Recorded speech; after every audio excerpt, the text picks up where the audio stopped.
Capítulo 3. El secreto de la luz. Amada oscuridad. El camino no tiene luz ni oscuridad. La luz y la oscuridad significan cambios. Luz tras luz sin final es todavía transitorio, porque se define en términos relativos. El Sutra del Nombre Puro dice: la verdad no tiene comparación, porque no hay relatividad en ella. Huineng.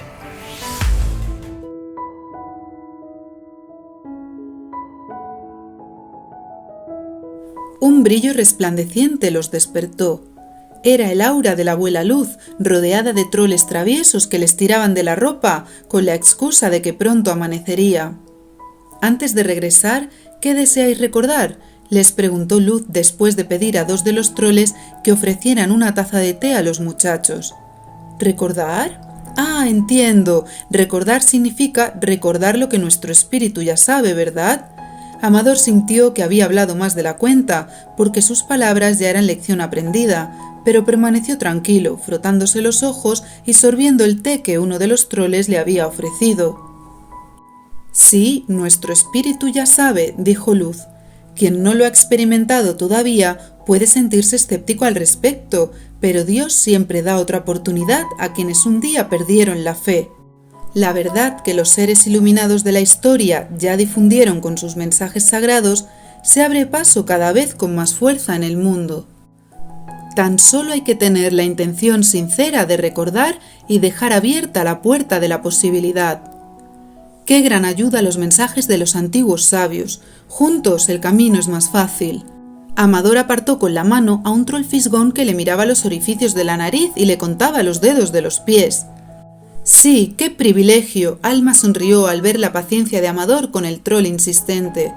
Aunque agradezco el esfuerzo realizado por el sistema educativo en el pasado, me alegra que en Jímaco haya una nueva conciencia. Aquí no nos obligan a estudiar, ni hay puntuaciones, ni comparaciones, ni suspensos, ni exámenes con cruces rojas, ni temáticas limitadas.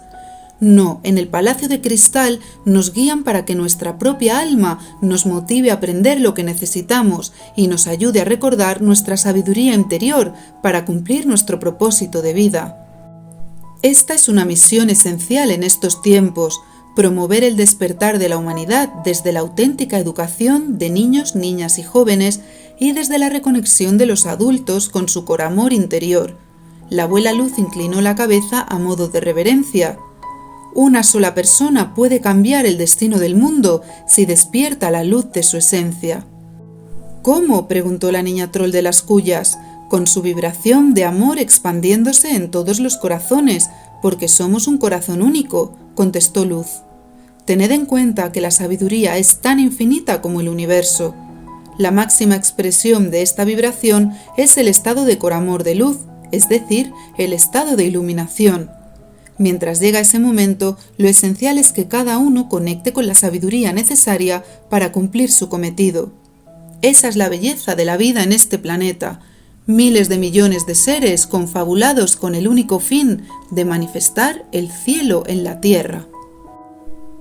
Todavía hay mucha gente que no lo sabe, dijo Amador, pero sí lo saben sus almas, pues antes de venir al mundo ya acordaron su misión de vida con el Gran Espíritu, explicó Luz. Entonces se trata de que todos recordemos ese compromiso y nos pongamos manos a la obra. ¿Pero cómo recordar? Amador apoyó la barbilla en su mano. En el silencio, dijo Luz mientras Alma se retrotraía a recuerdos del pasado. En la introspección, en la quietud, también en momentos límite, podemos despertar sentimientos, imágenes y mensajes de la misión que vinimos a realizar. Sí, corroboró Alma, que lo había experimentado. La meditación con la acción es una buena forma para lograrlo, porque activa ese estado de silencio y quietud en el que aflora la sabiduría innata. Luz hablaba de forma suave, despacio.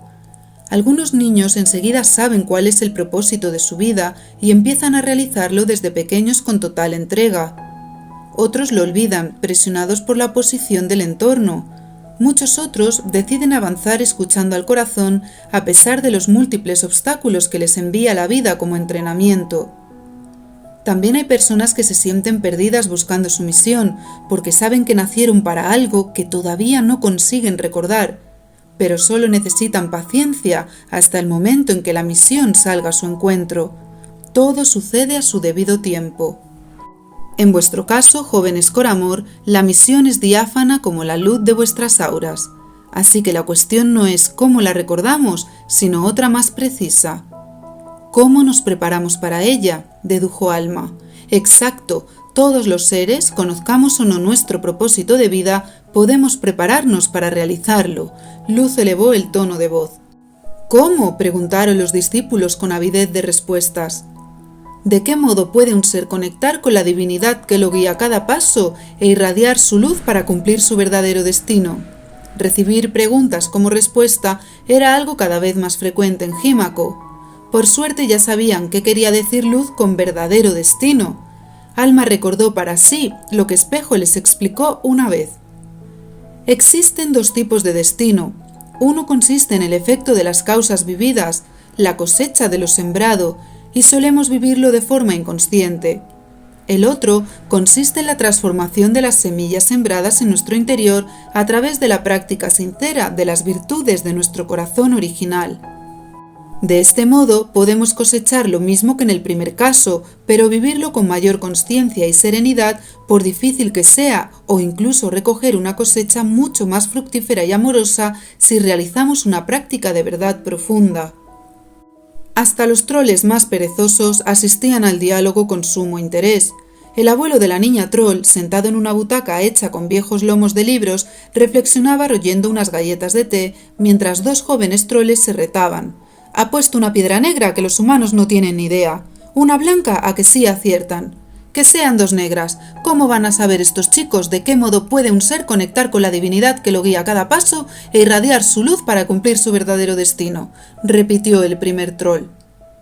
Alma se fijó en las dos piedras, la blanca y la negra, y enseguida recordó: «¿Cómo irradiar nuestra luz? Iluminando la oscuridad». Es cierto, la sombra puede ayudarnos a evolucionar y a descubrir nuestra luz interior. Amador miró a Alma y sonrió. Así es como nos convertimos en seres de luz en la Tierra. Sí, nuestra misión y la misión colectiva de la humanidad es despertar la luz que un día devolverá al planeta su estado original de paz y armonía, sentenció Amador con gesto serio. Conservad siempre la fuerza de vuestra aspiración, muchachos, tanto en las subidas como en las bajadas, tanto en la risa como en el llanto, tanto en lo dulce como en lo amargo. Todo es vida y todo es sagrado. La actitud ante la experiencia vital es la máxima expresión del libre albedrío. En unos instantes, el espejo de la verdad os mostrará vuestra oscuridad más profunda. Amadla con gratitud, pues está llena de fortaleza, enseñanzas y bendiciones. A los troles de la biblioteca viviente no les gustaba nada la oscuridad, por eso habían pedido el traslado desde otras cuevas de tesoros para realizar su labor en aquel lugar lleno de luz. Con solo oír la palabra, empezaron a disgregarse, fingiendo tener urgentes quehaceres. La abuela Luz sabía que le quedaba mucho por enseñar a aquellos graciosos seres, custodios de la biblioteca viviente. Simulando que solo se dirigía a Alma y Amador, alzó la voz para que los troles la oyeran y pronunció una oración sagrada de todos los tiempos. La verdad os hará libres. La enigmática reunión con Espejo se convirtió en un encuentro con oscuros fantasmas. A primera hora de la mañana, acompañado por el canto de los gorriones, el cristal mágico se limitó a reflejar la oscuridad de los niños y jóvenes de Jímaco, que tomó forma de diferentes tipos de espectro. Los más pequeños no entendían nada de aquel juego de sombras entremezcladas que el sol proyectaba por toda la estancia de cristal, pero los maestros consideraron adecuado que empezaran a familiarizarse con sus energías internas a edad temprana y de forma natural, para aprender a amarlas y transformarlas con mayor facilidad. Algunos de los espectros discutían, rivalizaban y se comparaban. Otros sentían inseguridad y confusión. Los de mayor tamaño mostraban sufrimiento, ira, rabia, violencia, odio, miedo, rencor, separación. Y los demás eran lo bastante terroríficos como para tomar forma de monstruos y demonios horripilantes, de alaridos infernales. «Fénix, mira mi sombra, está menguando», Luna lloraba de emoción al ver aquel progreso en su parte oscura de enfado con la vida. La sanación con tus alas funcionó. «Mira tus manos, Luna, están brillando, y también tu cara y tus ojos», exclamó él. Ella se miró en espejo. El cristal le mostró una faz lunar blanca y brillante, poderosa. La joven abrazó su sombra y le pidió perdón por haberla despreciado en el pasado. La oscuridad le correspondió convirtiéndose en una bola de luz que entró directa en su pecho. Fénix se contuvo de abrazarla y llenarla de besos. En su lugar, hizo una lenta reverencia ante ella. Con aquel gesto, el muchacho dio luz al último resquicio de sombra que había proyectado hacia las mujeres. La rabia interna de sentirse insuficiente, el dolor por pensar que nunca recibiría amor verdadero, la tortura de creerse indigno de ser amado. La dolorosa relación con su madre le había traído aquel aprendizaje que ahora agradecía, pues en el futuro podría servirle para comprender y ayudar a otras personas. La reverencia a Luna se convirtió en una reverencia a las mujeres y en una reverencia a su madre, el gran ser que lo había traído a la vida y que al fin podía honrar. La sombra se transformó en un fénix de luz dorada. El muchacho siempre recordaría cómo penetró en su corazón gracias al amor a una mujer. En un momento inesperado, mientras maestros y educadores acompañaban a los muchachos en el proceso de ver, aceptar e iluminar sus sombras, padre y madre hicieron una señal a los Coramor para que salieran a los jardines. A lo lejos vieron la llanura ennegrecida y se dirigieron hacia allí sin decir nada. «Flora, se te ha puesto el pelo oscuro, ¿qué te pasa?». Fauna no obtuvo respuesta de su hermana, que estaba enajenada de envidia, una emoción que por primera vez salía a la superficie de una forma tan relevante, porque era el momento de ser transformada. Flora experimentó la envidia hasta el extremo de sentir odio hacia la única Coramor que hasta entonces había logrado volar sin alas. Alma percibió la energía densa y gris de su amiga, pero se abstuvo de intervenir. En otros tiempos quizás se hubiera precipitado para ayudarla, pero si algo había aprendido en Jímaco era confiar en el poder de cada cual para avanzar. Fauna miró a Alma y comprendió que el mejor modo de actuar en aquel momento era tener fe en su hermana, por lo que se centró en las señales de su propio camino, orugas verdes fluorescentes que saltaban y la guiaban en la oscuridad de la noche, a pesar de que estaban en plena hora diurna. Los demás hicieron lo mismo hasta que se dispersaron en 8 direcciones, configurando una estrella de 8 puntas sobre la llanura negra. Amador vio cómo a Solidario le cambió el color del pelo, que se tornó azul oscuro como el mar bajo un cielo de tormenta. También sabía que era una prueba que había de superar por sí mismo, de modo que decidió seguir las estelas doradas que dejaban las orugas. Tanto Flora como Solidario eran los 2 únicos Coramor del grupo de los 8 que hasta entonces no habían conocido su semilla de oscuridad más arraigada, la envidia ella, la arrogancia él. Flora sintió malestar por aquella emoción que la embargaba y mucha impotencia porque no quería envidiar a Alma, su amiga. El origen de esas emociones era siempre el mismo, la desconexión del amor. El regalo era que habían emergido del inconsciente para ser transformadas en poder personal. Así sucedía cuando era el momento de cada uno y el alma estaba preparada para avanzar paso a paso hasta llegar al corazón del ser. En el Palacio de Cristal este era un proceso acelerado, porque las energías del lugar, junto a la práctica y los entrenamientos diarios de los Coramor, iban abriendo cada vez más la puerta de la esencia, que de forma gradual iba iluminando las energías que habían perdido su alineación con la luz original de la creación. A esas alturas del aprendizaje, Solidario estaba experimentando los primeros indicios del ego espiritual, la creencia de ser alguien superior. Sabía volar, hacerse invisible, conocía su dharma, ya no era el bicho raro del Bronx a quien incluso su tío despreció. Ahora era Solidario, un noble Coramor que quería salvar el mundo. Así pensaba el joven, dominado por una falsa autoestima que no era más que ausencia de verdadero amor a sí mismo. La arrogancia es el disfraz de la falta de amor propio. No lograrás despertar soñando con la luz. Tal hazaña solo es posible iluminando la oscuridad. Aquella frase repentina provenía del robledal. «¿Quién está ahí? ¿Quién me habla?», preguntó Solidario intrigado. «Soy Polen, padre de los Hada-Luz del mundo de magia». «¿Hada-Luz? ¿Mundo de magia?» «Sí, es uno de los 8 mundos superpuestos de la esfera del espíritu». «¿Y por qué no puedo verte?». El joven husmeaba en los orificios de los robles y buscaba entre las hojas sin resultados. «Aunque pudiste ver a nuestros hermanos terrestres, los troles de la biblioteca viviente y el duende de la puerta de la compasión, todavía puedes mejorar mucho tu percepción». «Al menos sé que no es necesario ver para creer», se consoló el muchacho. «¿Quién más está contigo?», volvió a preguntar al oír decenas de agudas risitas guturales. «Encantada de verte, Solidario. Soy Flor, madre de los Hada-Luz de este mundo maravilloso. Ellos son los hijos e hijas de los nuevos tiempos». «Hola, madre Flor. Pensaba que solo existían las hadas». «Eso era antes. Los Hada-Luz son hadas con mayor potencia en su energía». «¿Cómo se han transformado?». «Polen y yo vinimos de cielos superiores para reforzar el despertar en el mundo de magia. Hace unos años empezamos a dar a luz hermosas hadas con una energía más pura y elevada, tal como está sucediendo con los bebés terrestres del tercer milenio». «¿Y por qué los Hada-Luz y los nuevos bebés ahora?». «Porque es el tiempo marcado por el cielo». «Polen tiene razón, todavía me queda mucho por aprender, y más si la misión de mi alma es servir a la humanidad. Ahora reconozco mi vanidad».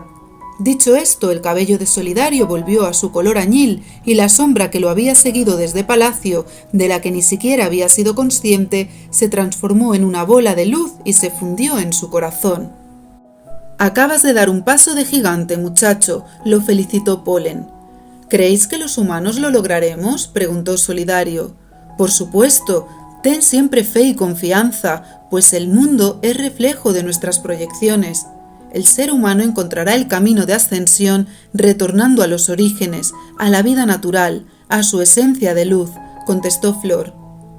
«La energía en la Tierra se mueve de forma cada vez más acelerada», explicó Polen.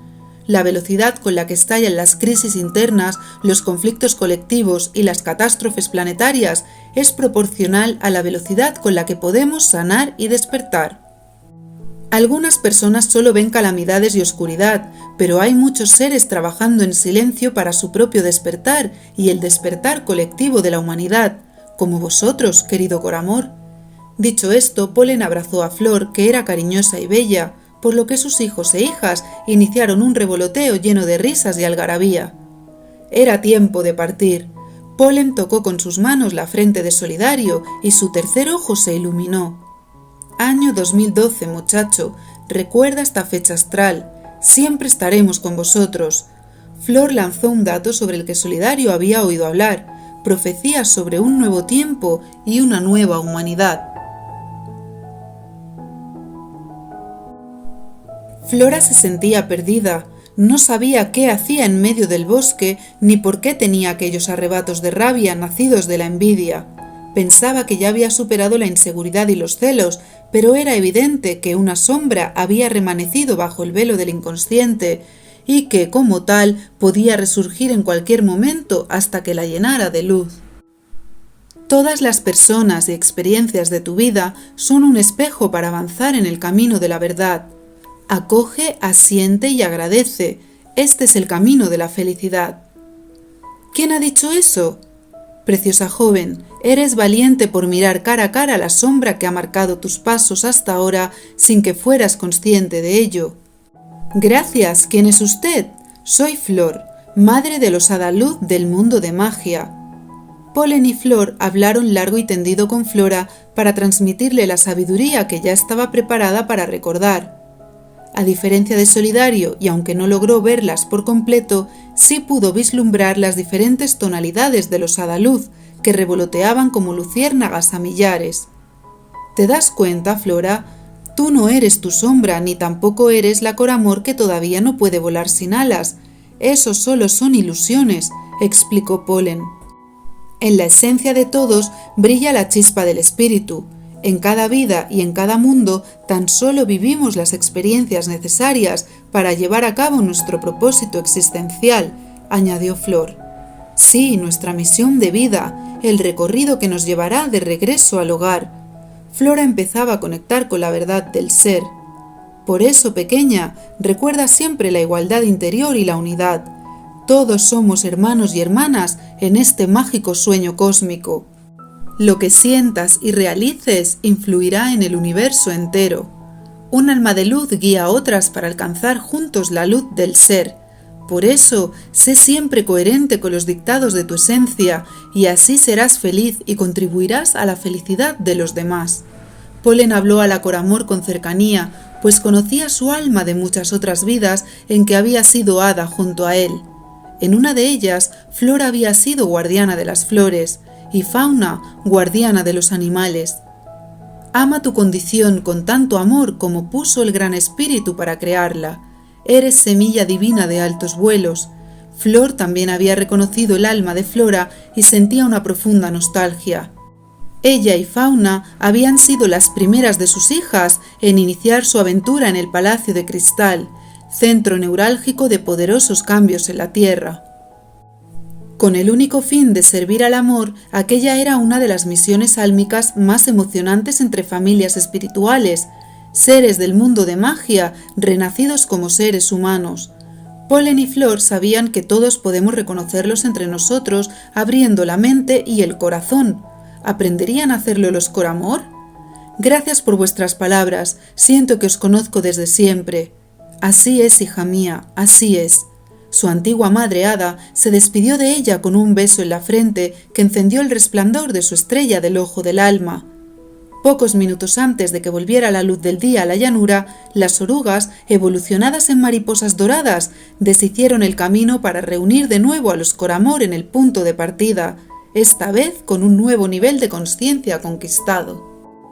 Los 8 discípulos de Jímaco se sentaron en círculo para esperar las próximas instrucciones de los maestros, respetando el trabajo de los compañeros con las sombras que seguían agitando la sala de ceremonias.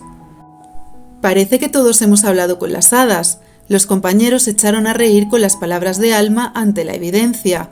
Las estrellas de 8 puntas brillaban con fuerza gracias a los besos de los seres elementales hasta el punto de poder iluminarse unos a otros como si llevaran cascos con linternas. Jugaron con las luces hasta que volvieron los rayos del sol. Al fin hemos hecho conscientes algunas de nuestras sombras, suspiró Dulce. Me encontré con un pequeño demonio inseguro y débil. ¿Y qué hiciste?, preguntó Alma. Pues lo vi tan demacrado que le di moras del bosque para comer. Los muchachos se echaron a reír por la ocurrencia de Dulce. Luego se transformó en un enorme ángel que me abrazó y se metió en mi corazón. Vaya, en mi caso, la sombra que descubrí era un dragón oscuro que me lanzaba fuego negro. Justo los dejó perplejos. Despertó mis instintos más primitivos y violentos. Al principio me sentí atacado y empecé a golpearlo. Luego no pude creer lo que estaba haciendo. Al joven se le humedecieron los ojos al recordar la agresividad de la escena.